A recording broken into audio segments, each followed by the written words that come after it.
The world may have ended, but Junkyard Joust continues. Baby Humongous Cookie rules over the joust with an iron fist. If you want fuel, she's got it, but you have to win. And to win the Junkyard Joust, you have to survive it. Welcome to the third qualifier of Apocalypse Joust. Hi everybody, I'm Aaron Yonda. Here are the 5 teams competing today. Got some interesting stuff. Let's head into the garage for a closer look. Fractal Panda Diecast Racing survived the apocalypse and sent this team all the way from Scotland. The Glamazons are here. I wouldn't mess with these ladies if I were you. Wow, look at those vehicles. Jack, John, and Katie Racing are here. They've got some undercutting ability and a ramp. In order to fill out the ranks, I had to make a couple teams myself. This is one of them, the Jalop Apocalypse, a team of rusty jalopies. And the infamous Arlo is here with Arlo's Outrunners. This is a fierce-looking team with ramps and chains. Our track buffer is the Stake Truck, and it's sponsored by Track Buffer LLC. Cash outside, hot body. And with that, let the battle commence. We're starting off with Overkill from Fractal Panda, sponsored by Reaper EOD. The randomized running order is up. Up next to Ford Mustang for Jack, John, and Katie Racing, sponsored by Stump's Tree Farm.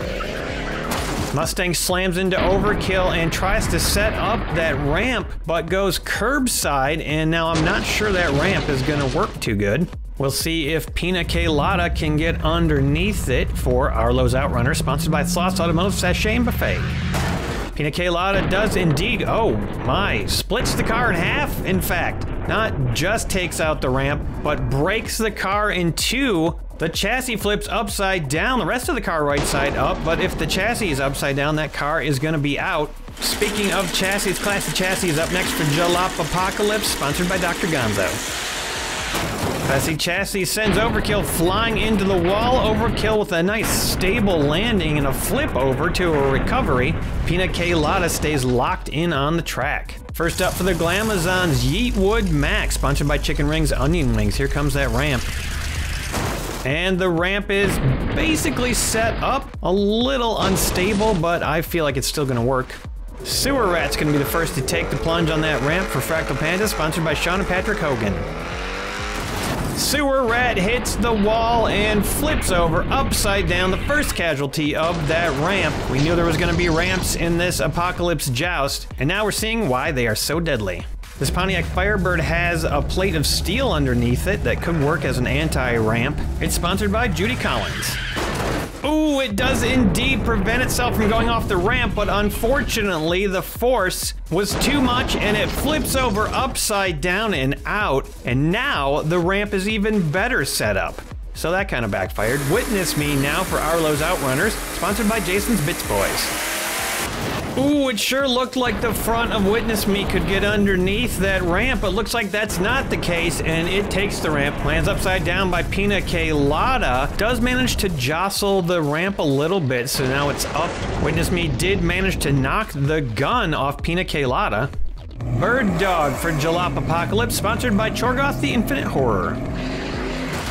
Bird Dog takes the ramp and goes bouncing all over the place, ends up pretty close to sideways and finishes knocking that gun off the car. So far, no one able to take down the ramp, and it is causing some damage. The Demoness up next for Glamazon, sponsored by Chicken Rings Onion Rings. And the low front on Demoness prevents it from going off the ramp, but again, it hits the ramp too hard, flips upside down and over, still on the track, so there might be a chance of coming back from this. Here comes Desert Rat for Fractal Panda, sponsored by Tim the Bear Neal. Desert Rat takes the jump, but does it to safety. Meanwhile, the Demoness gets thrown all the way down, almost to the end of the track, and can't make a recovery. Too many cars in the way. Great escape there by the Desert Rat. If anything can get under that ramp, might be the Chevy C10 for Jack, John, and Katie Racing, sponsored by Sean's Toy Room. The jagged front of that C10 does manage to penetrate the armor on the back of that ramp. It's kind of wedged in there now, stuck, but in a good position to knock it off. Maybe Signal 10 will be able to get that ramp out of there, sponsored by Hendrika's Heavy Hauling. Signal 10 smacks the C10 out of position and over sideways, and now that ramp is right back in position again. Just in time for a big hit from the Royal Shaft, 111 grams, sponsored by Chicken Rings Onion Wings. A massive lunging hit from the Royal Shaft, and stuff is breaking off. The front of Royal Shaft broke right off. Signal 10 and the C10 both survived that hit with flying colors. Royal Shaft also survived that hit, so no damage from the ramp on that hit. In fact, one recovery. Here comes G.I. Jane for the Glamazon, sponsored by Chicken Rings Onion Wings. G.I. Jane cannot get under the ramp and goes flying all the way up to the front, bounces back, cannot find a stable surface to recover on, and G.I. Jane ends up stuck on top of the Royal Shaft. Next up for Fractal, Flying Blind, sponsored by Emo Dingo. Flying Blind makes a spectacular leap, hits the wall, bounces back, and makes a perfect recovery all the way off to the right into safety. Great job there. Next up, the 18 Ford Mustang GT, sponsored by Farty Marty. The Mustang makes a similar jump as Flying Blind, almost flips over, but then manages to bounce back and makes a successful landing on top of Sewer Rat. Here's another low-slung car. Maybe it can get under that ramp. Apex for Arlo's Outrunners, sponsored by Chome.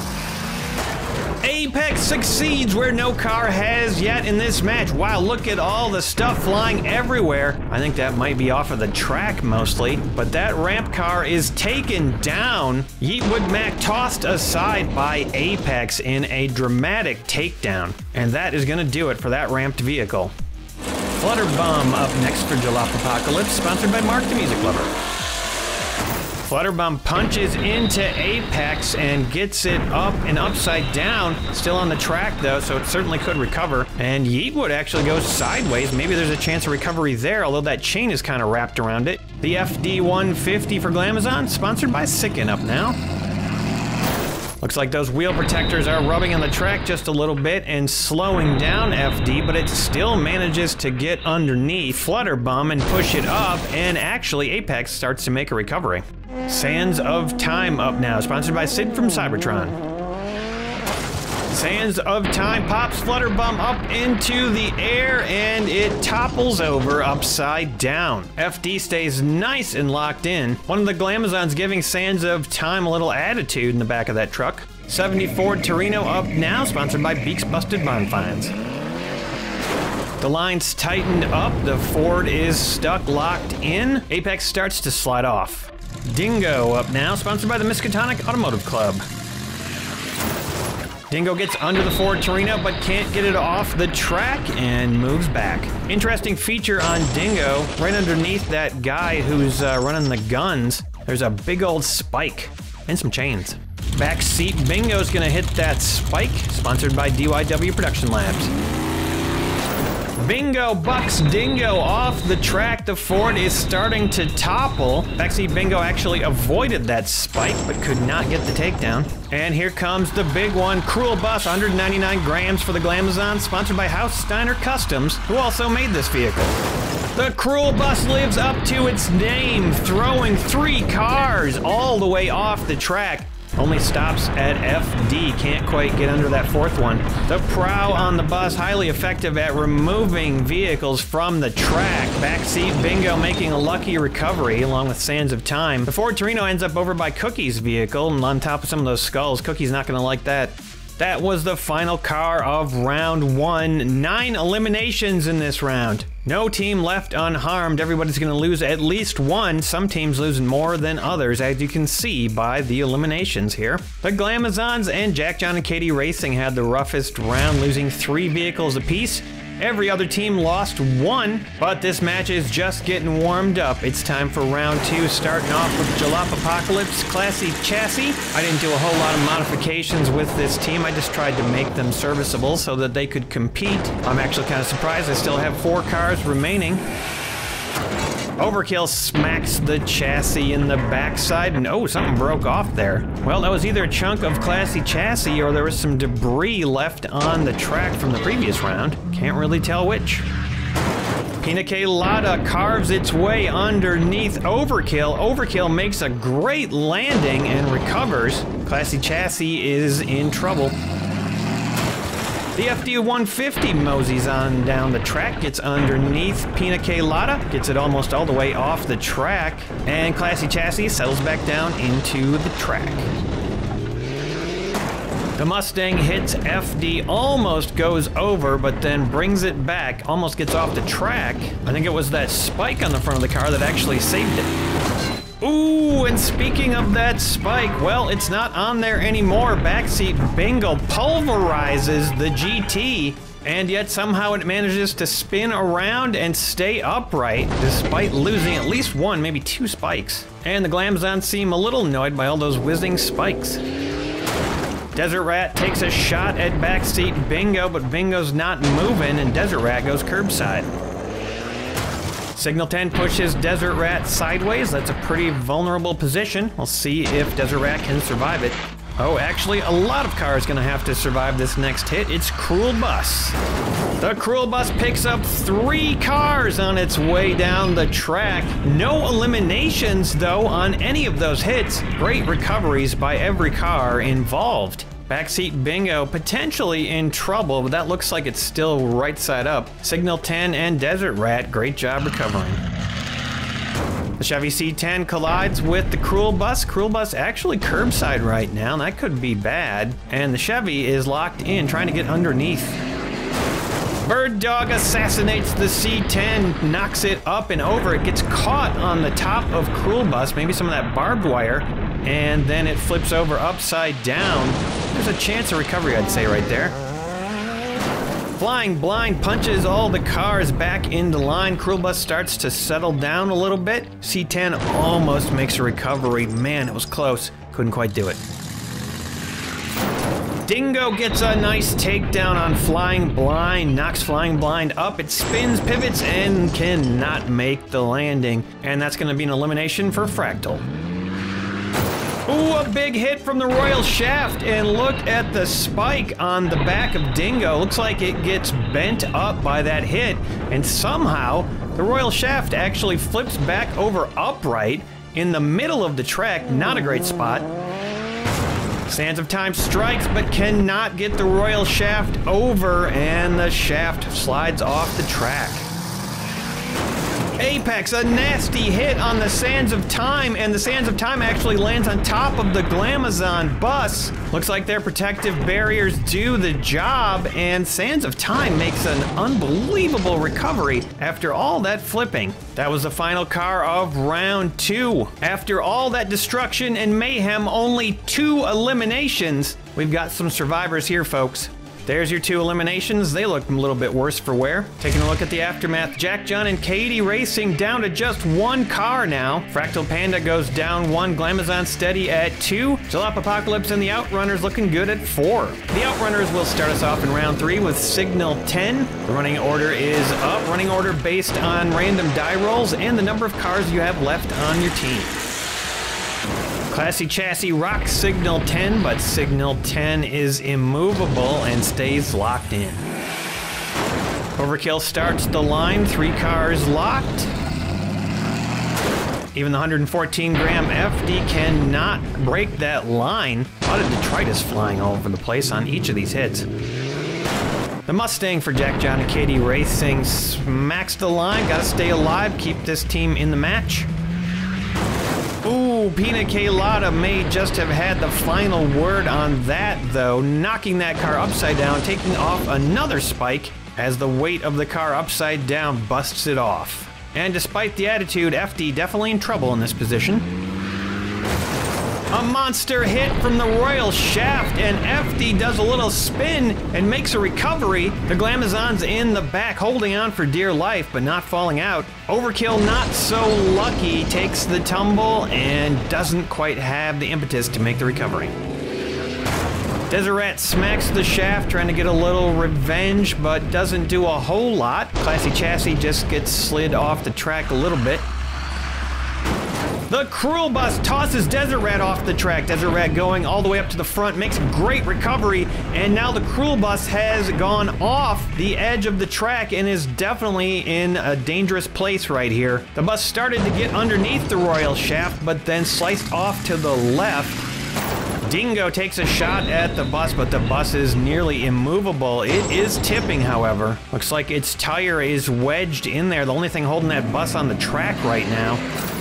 And finally, Bird Dog pushes into the pile and the bus topples over. The combined effort of Arlo's and Jalapocalypse has finally taken it down. And yet not a single Glamazon falls off the roof. They're a tough bunch of ladies. A good hit by Sands of Time pushes Dingo sideways on the track. The Royal Shaft almost tipped over, but somehow managed to stay alive. Apex takes another shot at Sands of Time, and this time is successful. Sands of Time gets hung up on the pile, stuck upside down, and out.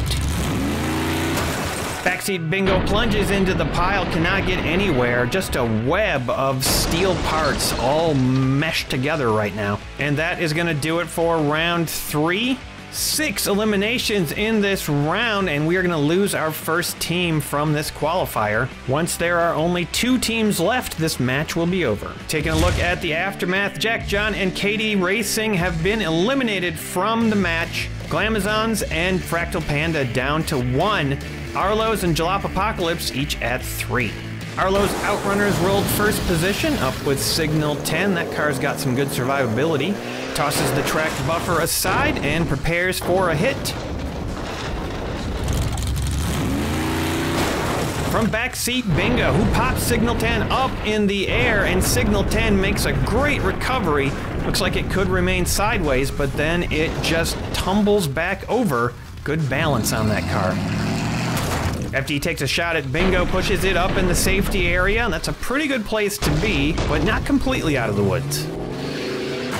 Desert Rack smacks FD and goes curbside. Pina Colada gets under the rat, and wow, a lot of weird movement from that car, but it can't make a recovery. A lot of spinning, it's trying, but no good. If that car doesn't make a miracle recovery, Fractal Panda's gonna be out of this match. Still 3 cars to go in this round. Pina Colada gets shunted off the track by Bird Dog. Colada handling it nicely. Apex manhandling Bird Dog, tossing it up in the air, and Bird Dog flips over upside down, still on the track, and there's one more big hit coming. Wow, what a hit from the Royal Shaft. Takes out Apex, takes out the FD, smacks Bird Dog into a recovery, and has ended this match. Credit where credit is due. Apex took out FD on the way down. The undercut on Apex proving to be an impressive weapon in this match. There's our 3 eliminations for this round. Glamazons and Fractal Panda getting eliminated. Arlo going down to 2, and surprisingly, Jalapocalypse still at 3. Can't say I expected that. Fractal Panda with 13 points still stands a good chance of making it into the wildcard round. 3 qualifiers in, and we've got 6 teams that are going to the semifinals. And here are the wildcard standings. Fractal and Hulapocalypse hoping for quick matches from here on out. That'll give them the best chance of making it to the wildcard match. Cookie has decreed the vault be open and the gas be given out to our winners. Arlo's Outrunners and Jalapocalypse carrying as much gas as they can. They'll need it for the semifinals. The vault is sealed. That puts the cap on another bruising, blistering match, and I'll leave it to Baby Humongous Cookie to send us off. See you later. Gonna go back and break into Blondie's apartment. Woohoo! Toot toot.